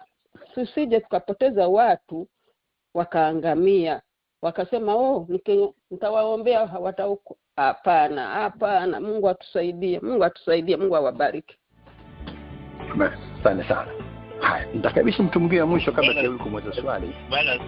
Kumbuka tunapo Amen. Nitakuja kwa Brother Allen just to make sure tunajaribisha kuegama kitu katika Agano Jipya ambacho kinasema kwamba yes, you can do that. Mifano mingi imekuja Agano la Kale, tunafahamu kwamba Agano Jipya ina supersede unless kama kuna mtu anasema kwamba Agano Jipya inaweza likapigwa na Agano la Kale vile vile. Lakini katika Agano Jipya ambapo ni baada ya Yesu, amri nafikiri iko black and white. Bwana Brother Allen, una watu tofauti hapo. Karibu. Nilikuwa nasema kwamba wengi mliokuwa upande mwingine mnafikiria kwamba labda sisi tuliokuwa upande mwingine tunamaanisha kwamba mtu asifanye kila anatakiwa kufanya kwa sababu fulani anamwombea. Sisi tunachosisitiza, kama wewe omba kama vile uko peke yako, yani kama vile yule mtu unayemwombea hauhitaji msaada wake, yani omba wewe kwa ajili ya yule mtu, omba usichoke. Sio kwamba maana yake kwamba yule mtu asifanye jitihada za yeye kwenda mbinguni, au tusihubiri kwamba mtu unatakiwa ufanye hiki ili uende mbinguni. Ila pamoja na hayo, wewe unapoamua kuombea watoto wako, omba kama yani usichoke, kwa sababu watoto wako hawafanyaji hawashirikiani na wewe kuomba, ukafikiri kwamba labda Mungu hawezi kukusikia wewe. Ndio tukakupa mifano ya Musa kwamba wale watu hawakufanya chochote. Na vile vile unaposisitiza Agano Jipya, Brother Jerry, yani walali wa Agano Jipya ni kutokana na kuwepo kwa Agano la Kale. Huwezi ukatenganisha, kwa sababu kama hata katika hilo Agano la Kale kuna vitu vilikuwa hata Musa mwenyewe havijui. Kama wale wasichana walioenda kuomba urithi wao, walikuwa na nyimo. Musa na watu wake wote walikuwa wanajua kabisa kwamba mwanamke hatakiwi kurithi, lakini wale watoto walivyoenda kudai, kumbe hata Musa mwenyewe pia hajui. Ikabidi akamuulize Mungu kwamba hii inakuaje. Kwa hiyo kwa miaka mingi walipractice kitu ambacho hakikuwa sawa, kwa nyima wanawake urithi wao, mpaka wale wanawake walipopambana na walipoenda kwa Musa, naye Musa pia alikuwa hajui. Kwa hiyo kwamba uhalali wa agano jipya unatokana na uhalali na agano la kale. Yaani kwamba kama ukilivunja agano la kale, agano jipya haliwezi kusimama. Kwa hiyo kusema kwamba labda tunataka tutumie tu agano jipya peke yake, sioni usahihi wote. Na hata katika hilo ukitumia agano jipya, before ya Cornelio uliona wapi mtu alifanywa kama Cornelio?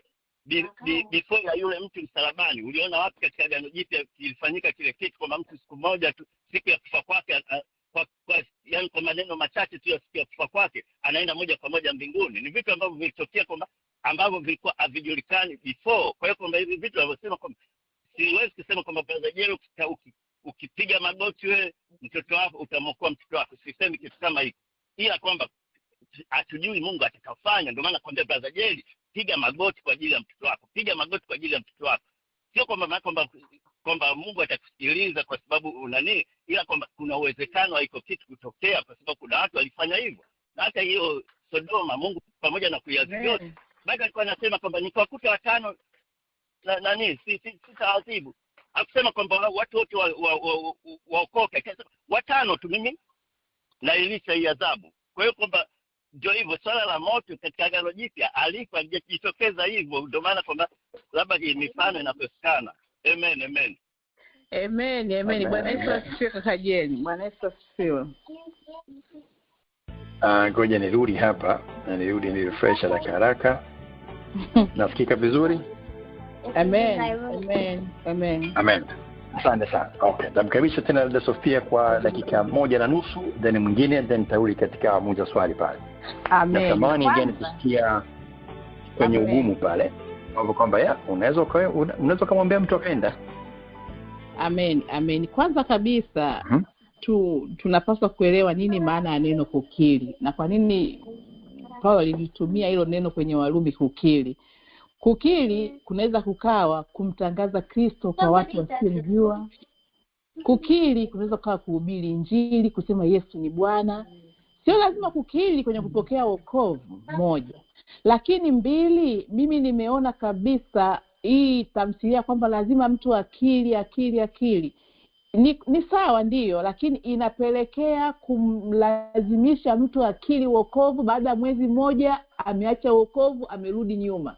Alafu tunajipa imani ya kwamba alichokoka, ni mmoja alikiri kwa sababu umemlazimisha. Lakini mtu wewe ukiomba akiwa na ile imani akamwamini Yesu ni Mungu wake, atakwenda kwa moyo wake wote, kwa nguvu zake zote. Mimi hapa naamini hivyo. Hata kama hatakiri, lakini anampenda Yesu, amemwamini Yesu, anatoa sadaka, anayafanya matendo makuu ya Mungu, yule mtu atakija kukiri atakaa kwenye wokovu.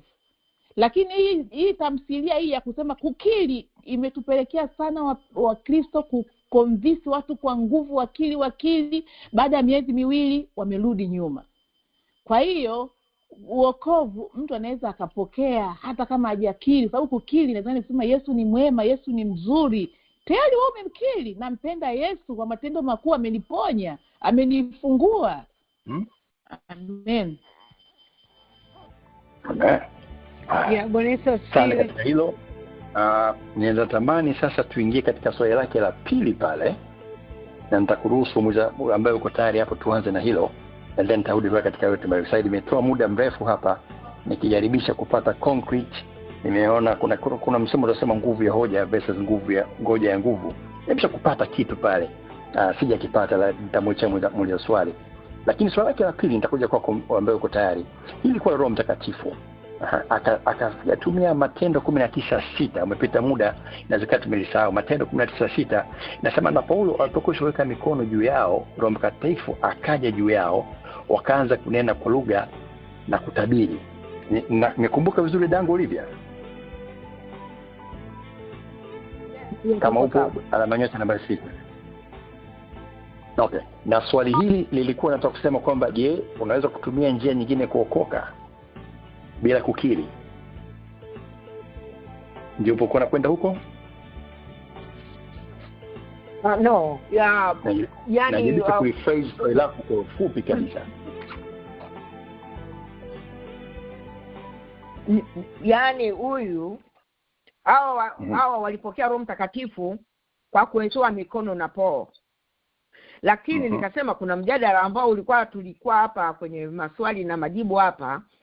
Nafikiri tuliishia kwamba kupokea Roho Mtakatifu ni binafsi, yani unampokea wewe binafsi, yani kama vile alivyowajilia wale 120 kwa ndimi za moto. Kwa hiyo nikasemaje, je, hii imekaaje? Mbona huyu alitumia kuwawekea mikono na wakapokea Roho Mtakatifu wakanena mpaka kwa lugha, lakini hapa sisi tulikuwa tunasema hii haiwezekani mara ya mwisho. Je, hii imekaaje hapa? Okay. Kumwekea mtu mikono na akaokoka. Katika mstari haisemi, but nataka nibaki nawe kidogo. Je, walikiri? Ndio sangu kwa sio swala la kukiri. Hapa ni swala la kupokea mikono. Okay, kupokea Roho Mtakatifu na sio kuokoka. Haya, mmeweza kulisikia hapo? Mmeweza kulisikia? Haya, dada Josephine ulikuwa unataka kuzungumza, naomba tuende katika swali hili na swali la nyuma. Basi nitarudi tu, nilikuwa nataka kuongea la nyuma. Nafikiri la nyuma tulipumzisha kidogo. Nafikiri mama mchungaji yuko tayari kwenda katika swali hili jipya. Bwana Yesu asifiwe. Tuende kwenye swali hili jipya. Mimi naenda. Amen. Dada wewe unataka kusahihisha kitu? Nilisema kabla simkaribisha mama amenielewa. Ndio hivyo nikasema kwamba kwa sababu wote hapa tulikuwa before tulisema kwamba hapana, mtu hawezi kumwombea mtu akapokea Roho Mtakatifu. Ni wewe mwenyewe utakayeomba kupokea Roho Mtakatifu, kama vile ndimi zilivyowajia wale waliokuwa wanaomba wale 120. Lakini hapa tunaona kwamba kwa kuwawekea mikono waliweza wakapokea Roho Mtakatifu. Kwa hiyo je, watumishi wapaka mafuta wanaweza kuwaombea? Je, tunakubaliana kwamba watumishi wanaweza wakatumia njia yoyote ya kuwawezesha watu wakapokea Roho Mtakatifu? Sasa nafikiri yani nilikuwa jaibisha swali kidogo linyooke. Na nimechukua muda basi nashukuru Mungu tumeweza kufanya hivyo. Kwa tunafahamu kwamba mtu anakiri kivyake then anapokea kwa wakati ambao Mungu amekusudia. Swali lako unasema yule ambaye ameitwa pale mbele wakaikiwa mikono, kwa kuikiwa mikono kama ilivyo katika Mathayo 19:6, at that moment ndio kapata Roho Mtakatifu. Bwana Yesu asifiwe. Amen. Bwana Yesu asifiwe. Amen. Karibu. Nimemsikia kwanza mama Nasua alikuwa anasikiliza kwa makini kabla ya Mama Maro. Kwa hiyo nitaanza kwa Mama Nasua ndio nitakuja kwa Mama Maro. Karibu katika swali letu hili.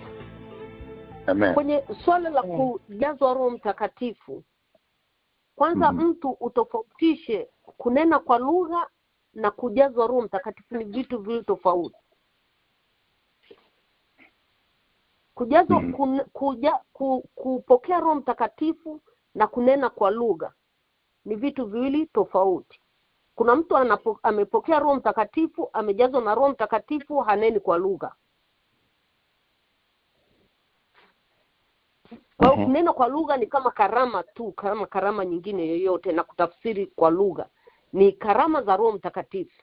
Lakini kupokea Roho Mtakatifu hakuna formula. Siwezi nikasema kuwa lazima mtu aikewe mkono. Kuna mtu mwingine anajazwa Roho Mtakatifu akiwa chumbani kwake mwenyewe anaomba, anajazwa Roho Mtakatifu ameokoka, anajazwa Roho Mtakatifu akiwa chumbani kwake mwenyewe. Kuna kaka mmoja alikuwa ameenda huko kwenye porini huko, akawa naomba kwenye shamba, alijikuta amezunguka, amekata mahindi, amejazwa Roho Mtakatifu, garagara kwenye mahindi, karibu amevunja sijui mahindi eneo kubwa tu alivyoamka. Kwa hiyo anaweza mtu akajazwa na Roho Mtakatifu mahali popote, wakati wowote, akiekewa mkono, akiwa mwenyewe, akiwa kanisani anaabudu, akiwa anaweza. Na ninachojua, unapompokea Yesu kwa Bwana na Mwokozi wa maisha yako, kwanza ile tu nguvu ya kusema sasa hivi nimemkubali Yesu kuwa Bwana na Mwokozi wa maisha yangu, ile nguvu inatoka ni kwa Roho Mtakatifu, sio kwa nguvu zako. Sasa hivi sinywi pombe tena, sio mwasherati tena. Ile nguvu ya kuacha dhambi ni nguvu ya Roho Mtakatifu inaingia ndani ya mtu. Hiyo ndio namba moja. Ujue kuwa huyu mtu sio kwa nguvu zake, alikuwa ni mvuta sigara, alikuwa ni mnywa pombe, alikuwa ni mwasherati, alikuwa ni mwizi. Leo hawezi kufanya vile vitu hata kama hajanena kwa lugha. Amejazwa Roho Mtakatifu wa kumsaidia kushinda zile dhambi.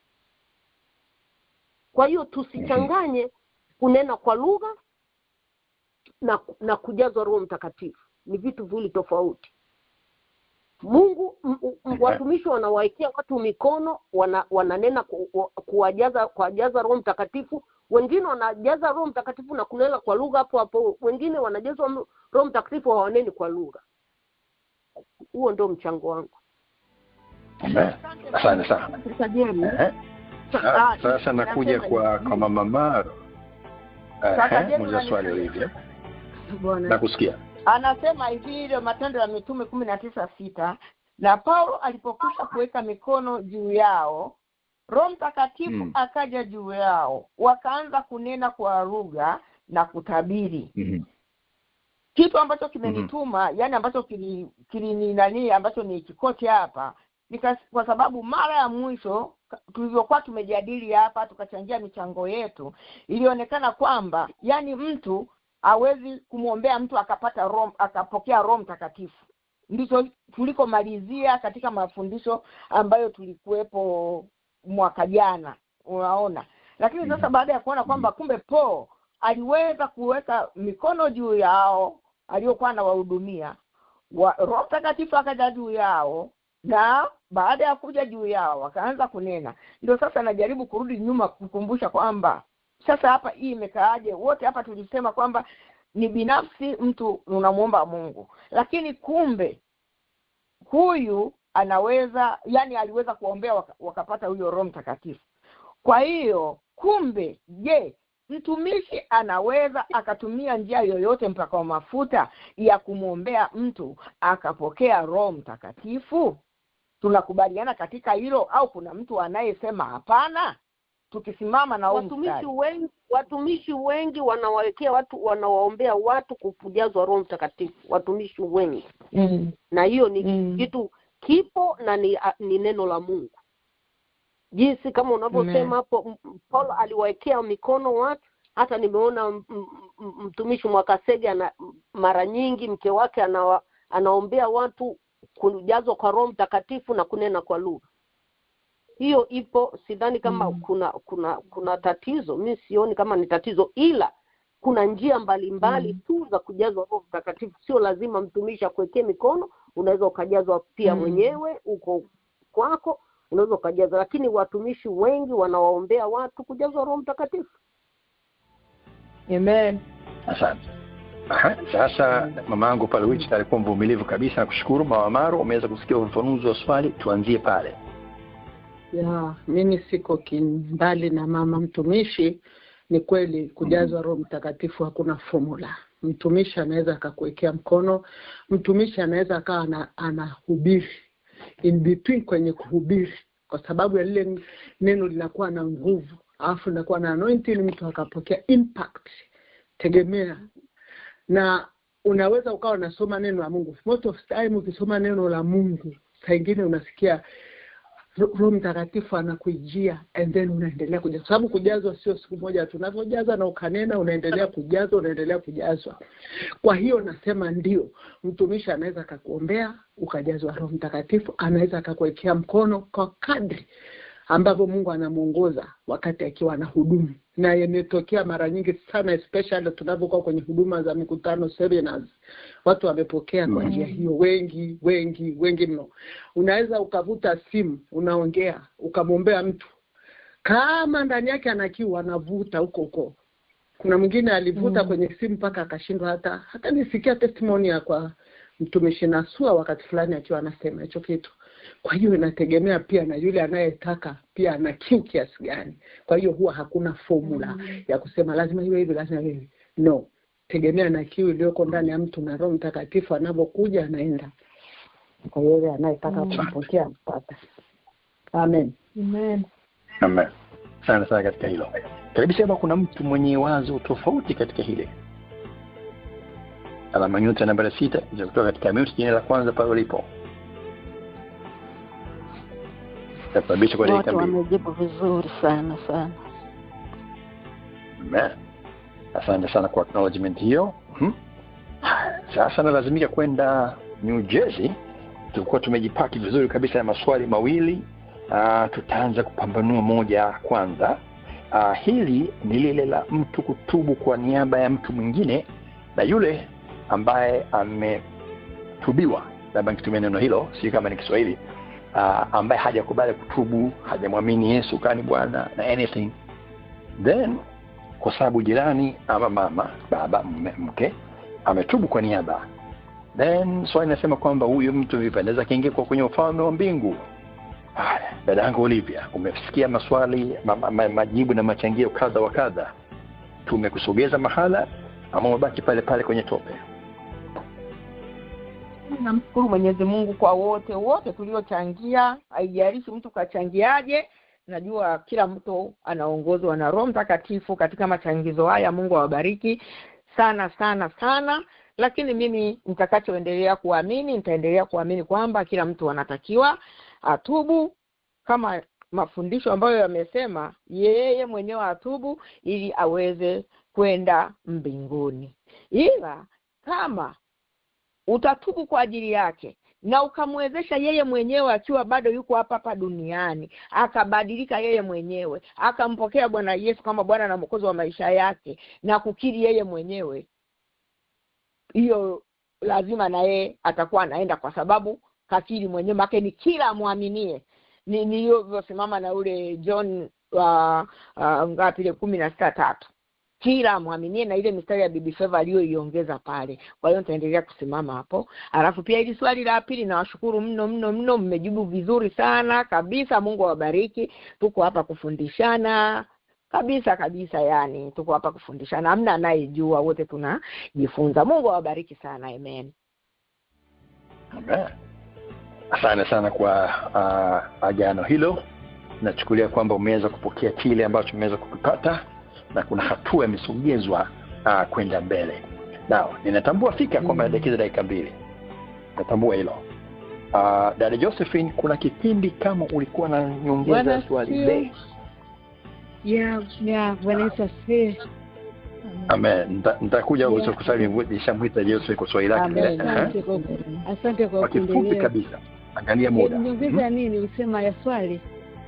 Ulikuwa na swali kipengele B katika pale alipokuwa anazungumza no, lakini nimelielewa kutokana na discussion yote. Nimeelewa ni ile kwamba alipoelezea hata mama mchungaji kwamba tunaruhusiwa, tutasimama kwa palipobomoka. Kwa hiyo tunaomba toba, tunaomba chochote kile kwa ajili ya wengine, yani na Mungu mwenyewe anafanya kazi. Hata pale kwa dada Oliva nataka kusema swala, lakini pia tumediscuss yote, lakini swala la mbinguni hatima ya mwisho ni Mungu, kwa sababu hata yule ambaye unaona amekiri kwa kinywa chake pia Yesu alisema siwajui. Kwa hiyo unaweza kuona mtu hajakiri anaombewa, unaweza kushangaa ile mstari mfupi kabla hajaondoka akasema Mungu naomba uniangalie, Mungu nisamee. Kwa hiyo nyinyi mkabaki tu na ile question yenu kwamba huyu mtu hajaokoka haendi, lakini mbinguni ukamkuta. Kwa hiyo yani swala la mbinguni pia kuna neema kubwa sana ya Mungu, yani pia inachangia sana neema ambayo Mungu akakupa. Amina. Ndio maana nimesema akiwa yuko hapa duniani atakiri kwa mdomo wake, mbingu anaiona kabisa. Amen. Asante sana. Na sekunde 60 inawezekana kabisa kwamba sitajutia hili. Kwa sekunde 60 karibu dada Sophia.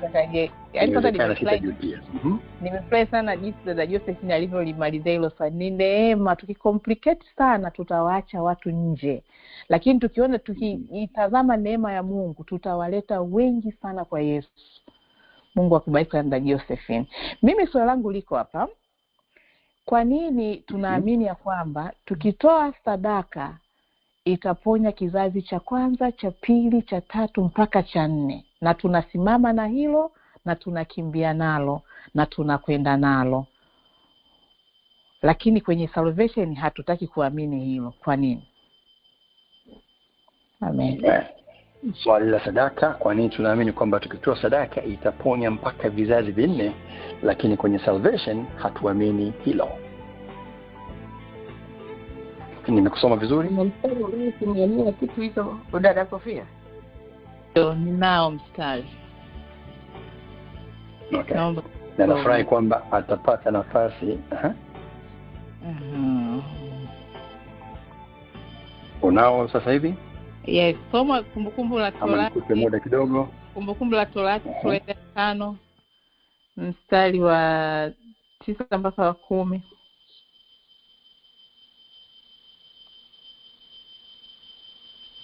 Kama mtu ana Biblia, ngoja mimi niangalia.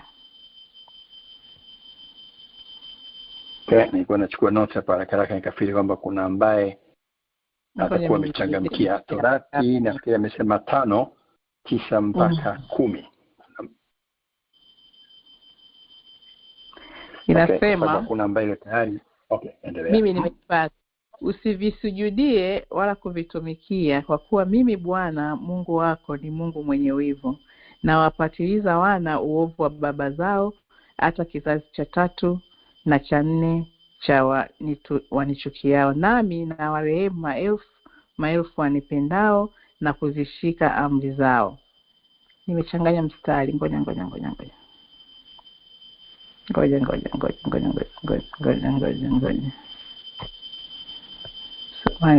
Samahani kidogo. Nisomee kwanza za Mwanzo 22:18. Mwanzo 22:18. 22:18. I'm sorry, 12. 22. Ni Mwanzo 22. Okay. Mwanzo 22:12. Yes. 18.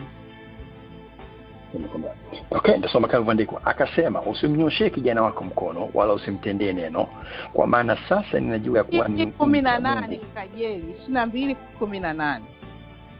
Amen. Samahani katika hilo 22:18 Mwanzo hiyo. Na katika uzao wako mataifa yote ya dunia na katika uzao wako wa mataifa yote ya dunia watajibarikia kwa sababu umetii sauti yangu. Swali langu liko hapo. Amen. Asante sana. Basi na tumenukuu vizuri, tumeweza kulichukua pale, na hili kwa sababu muda itakuwa ni swali letu la kwanza kabisa katika kipindi chetu kijacho cha Q&A mwezi unaokuja. Swali zuri kabisa. Tuanze ile sadaka, kwamba amesema kwamba inaponya. Kwa nini anasema kwa sadaka itaponya vizazi vinne, ila kwenye salvation hatuamini hilo? Alisimama na Torati 5, 9 mpaka 10, lakini vile vile akasema kwamba kuna kitabu kile cha Mwanzo ambacho tumeweza kukisoma, tumeweza kukinukuu pamoja hapo, na tutaanza navyo. Basi kwa sababu ya muda, naomba niweke nukta kwa siku ya leo. Nikuwashukuru wote kabisa kwa kipindi kizuri kabisa ambacho tumeweza nacho mwaka huu cha maswali na majibu. Kwa kweli na uhakika kabisa kwamba wote ambao tuko katika line kwa siku ya leo tumeweza kupata hapo kitu, na mdahalo kwa kweli ulikuwa ni mzuri wa kusisimua kabisa. Kabla tujaagana, naomba kwanza niwakaribishe wenzetu wa Outreach Ministry. Watakuwa na tangazo ama declaration yao, and then nitakuja kwa tangazo moja linalokuja hapa kabla sijamkaribisha mchungaji kufunga kipindi kwa sala leo. Karibu Outreach Ministry kutuongoza katika declaration yetu ya mwezi huu wa kwanza. Amen. Basi tunakwenda kwenye declaration yetu. Tunasimama na kitabu kile cha Zaburi sura ya 32 mstari wa 8. Neno linasema, nitakufundisha na kukuonyesha njia utakayoiendea, nitakushauri jicho langu likikutazama. Tunaomba kuomba mwongozo wa Roho Mtakatifu katika nchi ya Marekani, katika state yako, kwenye familia zetu, hata kwenye kazi zetu za mikono. Tuombe Roho Mtakatifu atuongoze hata kwenye kuandika prayer point za mwaka 2026. Basi twende mbele za Mungu. Baba, katika jina la Yesu Kristo wa Nazareti, Mungu, tuko mbele zako Baba. Tunaomba Roho Mtakatifu tufundishe, tuonyeshe, tuelekeze, tutie nguvu Baba. Tupe neema ya kuyafanya mapenzi yako sawa sawa na kusudi lako kwa mwaka 2026 katika nchi ya Marekani, katika state zetu, kwenye familia zetu, kwenye mahitaji yetu binafsi. Tuongozwe na wewe, tufundishwe na wewe, tuelekezwe na wewe, jicho lako litutazame Mungu, katika jina la Yesu. Mungu tunakushukuru, Mungu tunakuinua kwa sababu wewe ni mwaminifu, wewe unaweza. Asante Roho, asante Mungu wetu, katika jina la Baba na la Mwana na la Roho Mtakatifu. Yesu tumeomba na kuamini. Amen. Karibu mtumishi wa Mungu. Amen. Amen. Amen, amen, amen. Sana mtumishi wa Mungu Mwalimu Sofia Luoga kwa kutuongoza katika declaration yetu hii ya mwezi huu wa kwanza ambao ndio unayoyoma. Ukisikia kwamba Bible study katika kipindi chake cha mwisho wa mwezi kwa maswali na majibu, basi utakumbuka kwamba prayer na wenzetu wanakuwa katika mkesha wa Ijumaa ya mwisho wa mwezi, na kwa siku ya kesho kwa huku Marekani kwa Ijumaa hiyo mkesha huo utaongozwa na mtumishi wa Mungu mchungaji Bupe Mwakamela. Somo ama title itakayokwenda pale ni Discover Your Purpose. Itakuwa ni saa 4 za usiku kwa huku Marekani, kwa masaa 4 mpaka saa 8 usiku. Nyumbani staff kuanzia saa 7 mpaka saa 7 za usiku mpaka 11 ya alfajiri nyumbani East Africa. Tukutane katika namba yetu ile ile ya prayer line kuweza kuwa pamoja katika mkesha ule wa maombi. Na basi naomba nichukue nafasi kumkaribisha mtumishi wa Mungu mchungaji Reverend Dr. Absalom Nasua. Atatoa nasaha zake and then atatufungia kipindi kwa sala ya jioni and then tutafunga kipindi kwa upande huku. Mchungaji Nasua, karibu.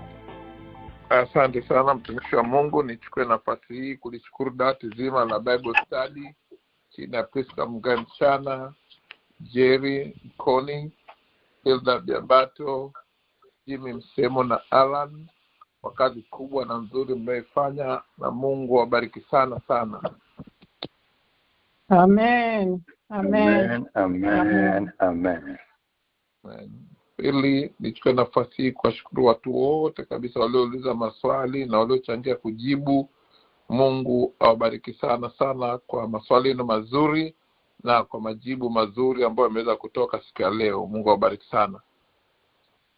Amen. Amen. Amen. Amen. Basi niende kutoa baraka za mwisho. Mungu wetu tunayemtumikia kwa nguvu, upendo na uaminifu, yeye ambaye ahadi zake ni kweli na amini siku zote zimepitiwa na kuhakikishwa, awalinde, awatunze na awafanikishe katika kila tendo jema katika mwaka mzima wa 2026, katika jina la Mungu Baba na Mwana na Roho Mtakatifu. Amen. Amen. Amen. Amen. Amen.